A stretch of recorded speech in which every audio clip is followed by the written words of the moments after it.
আসসালামু আলাইকুম সুপ্রিয় শিক্ষার্থীরা, কেমন আছো সবাই? আশা করি ভালো আছো। তোমাদের সবাইকে আমন্ত্রণ জানাচ্ছি আজকের ক্লাসে। আমরা আজ আলোচনা করব তিনটি বিন্দু সমরেখ মানে একই সরলরেখায় অবস্থিত কিনা ভেক্টর এর সাহায্যে আমরা কিভাবে এটা নির্ণয় করব বা প্রমাণ করব। আসলে তিনটি বিন্দু সমরেখ কিনা এটার প্রমাণটা একটা পরোক্ষ প্রমাণ। আমরা প্রথমেই যে কাজটা করব, তিনটা বিন্দুকে একটা ত্রিভুজের তিনটি শীর্ষবিন্দু ধরে নিব। এরপর ভেক্টরের সাহায্যে আমাদের ক্ষেত্রফল নির্ণয়ের যে সূত্রটা সেটা আমরা প্রয়োগ করব। সূত্রটা কি ছিল? যে কোনো দুটি সন্নিহিত বাহুকে যদি আমি ভেক্টর হিসাবে চিন্তা করি তাহলে এদের ক্রস গুণফলের যে মান সেটার অর্ধেকই হবে ত্রিভুজটির ক্ষেত্রফল, তাই না? এখন আমরা একটু মূল ব্যাখ্যায় চলে যাই। খেয়াল করো বন্ধুরা, আমি ধরে নিচ্ছি এই হচ্ছে আমাদের একটা ত্রিভুজ।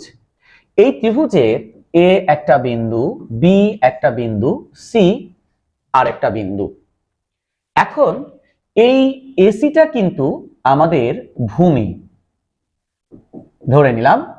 তাহলে অবশ্যই এই বি থেকে এসি এর উপরে যে আমি একটা লম্ব টানলাম, ধরে নিচ্ছি এটা হচ্ছে এইচ, এটাই কিন্তু উচ্চতা।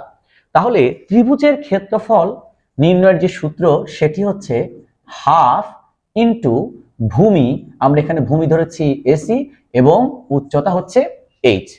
এখন একটু খেয়াল করো, যদি আমরা এই ত্রিভুজটাকে এখন একটু অন্যভাবে চিন্তা করি, এর উচ্চতা যদি ধীরে ধীরে কমাই তাহলে ঘটনাটা কি ঘটবে?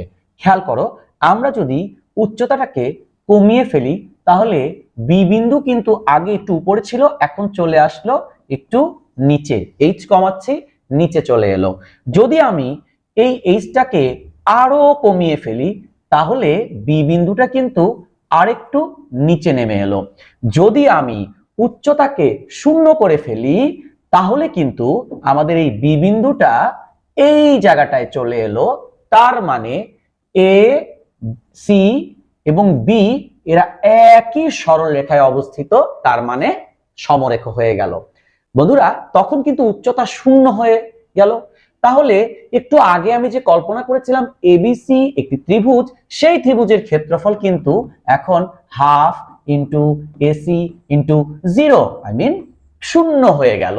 তার মানে আমরা বুঝে ফেললাম যে তিনটা বিন্দুকে সমরেখ হিসাবে যদি আমি প্রমাণ করতে চাই আমাকে কি করতে হবে? অবশ্যই তাদের একটা ত্রিভুজের তিনটি শীর্ষবিন্দু ধরে একটা ক্ষেত্রফল নির্ণয় করতে হবে ত্রিভুজটার। যদি ত্রিভুজের ক্ষেত্রফল শূন্য হয় তাহলে তারা সমরেখ। তাহলে আমরা এটা একটু খাতায় তুলে নেই। তিনটি বিন্দু সমরেখ হওয়ার শর্ত: এক নাম্বার, এদের একটি ত্রিভুজের তিনটি শীর্ষবিন্দু ধরে একটি ত্রিভুজ কল্পনা করতে হবে। দুই নাম্বার, ত্রিভুজের ক্ষেত্রফল শূন্য হলে বিন্দু তিনটি সমরেখ।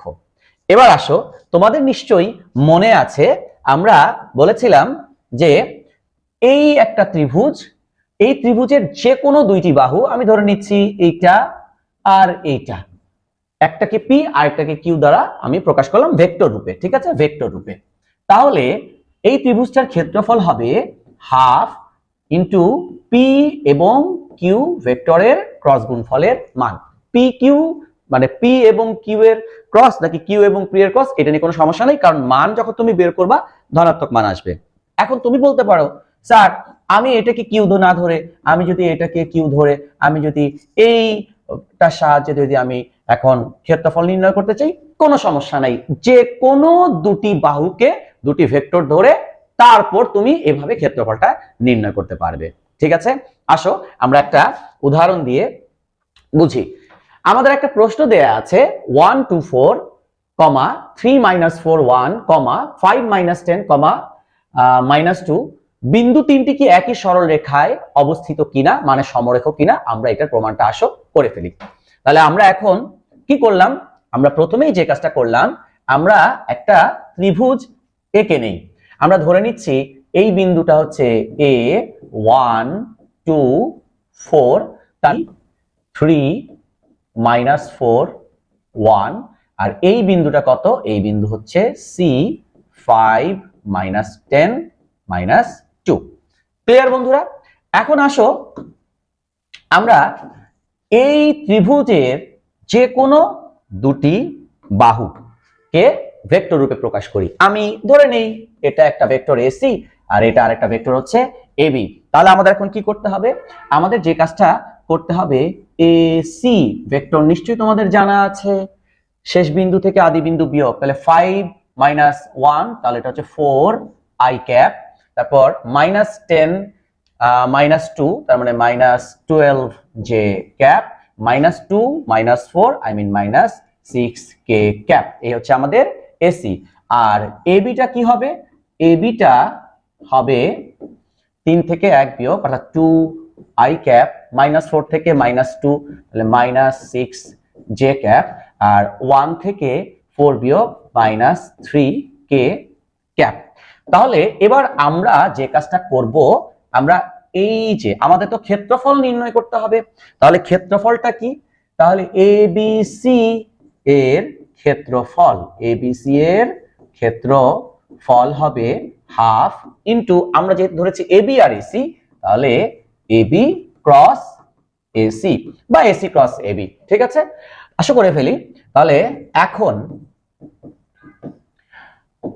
AB cross AC, I cap, J cap, K cap, তাহলে 4 মাইনাস 12 মাইনাস 6, আর এখানে পাচ্ছি 2 মাইনাস 6 মাইনাস 3।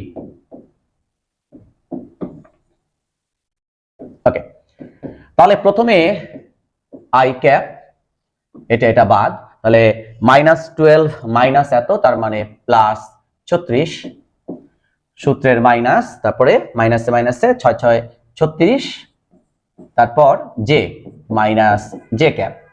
তাহলে এখন এখানে বাদ যাবে এটা আর এটা, তাহলে এখানে আমরা পাচ্ছি মাইনাস 12, 3 এবং 4 মাইনাস 12, সূত্রের মাইনাস, 6 দুগুণে 12 মাইনাস 12, তাহলে প্লাস 12, দেন প্লাস কে ক্যাপ। এবার কে ক্যাপের জন্য আমরা দেখতে পাচ্ছি এখানে এটা বাদ দিলাম, তাহলে মাইনাস 4 6 24, সূত্রের মাইনাস 12 আর 2 হচ্ছে 24, মাইনাস 24, তাহলে মাইনাসে মাইনাসে প্লাস 24। বন্ধুরা খেয়াল করে দেখো, আমার এখানে কিন্তু আমি 0 হয়ে যাচ্ছে, এটাও 0 হয়ে যাচ্ছে, এটাও 0 হয়ে যাচ্ছে। সো ফাইনালি আমি এটা পাচ্ছি 0, এবং এই যে উপরে লিখে এসেছি, সুতরাং এই ক্ষেত্রফলটাও কিন্তু হয়ে যাচ্ছে 0। তাহলে আমরা পরে কি লিখবো? অর্থাৎ এই ত্রিভুজের ক্ষেত্রফল 0, বিধায় এ বি সি এই বিন্দু তিনটি সমরেখ। তুমি এই তিনটি বিন্দুর এই এসি এবং এবি না ধরে তুমি অন্য যে কোনোটা দিয়ে করো, তাও দেখবা একই উত্তর আসবে। এখন খেয়াল করো, এটা কিন্তু আরেকভাবে খুব সহজে, মানে এই যে এত হিসাব নিকাশ না করেও কিন্তু খুব সহজে তুমি করে ফেলতে পারো। অ্যাডমিশনের ক্ষেত্রে বা এমসিকিউ এর ক্ষেত্রে একটা টেকনিক হচ্ছে এই রকম। বন্ধুরা খেয়াল করো, তোমাদের নিশ্চয়ই মনে আছে যে আমাদের দুইটা ভেক্টর সমান্তরাল হওয়ার শর্ত হচ্ছে তাদের ক্রস গুণফল 0 হওয়া। আর শর্টকাট একটা টেকনিক তোমাদের শেখানো হয়েছিল, কি রকম? যেমন একটা জিনিস খেয়াল করো, আমাদের এই যে এই জায়গায় 4, এই 4 কে যদি আমি 2 দিয়ে ভাগ দেই, মাইনাস 12 কে যদি আমি মাইনাস 6 দিয়ে ভাগ দেই, মাইনাস 6 কে যদি আমি মাইনাস 3 দিয়ে ভাগ দেই, প্রতি ক্ষেত্রে কিন্তু আমি একই অনুপাত পাচ্ছি, সেটা হচ্ছে হাফ। তার মানে এই দুইটার ক্রস গুণফল 0 হবে, আর হাফ দিয়ে গুণ করলে সেটাও 0 হবে। তার মানে তুমি যদি মনে করো যে অ্যাডমিশনের ক্ষেত্রে খুব দ্রুত তুমি করতে চাচ্ছ, এটা না করে সেক্ষেত্রে এটা বের করার পর তুমি বলে দিতে পারো, যেহেতু এটা এদের অনুপাত সমান, তাই এটা ক্রস এটা 0, সুতরাং বিন্দু তিনটি সমরেখ। তো বন্ধুরা আজ এ পর্যন্তই, সবাই ভালো থেকো, সুস্থ থেকো, আল্লাহ হাফেজ।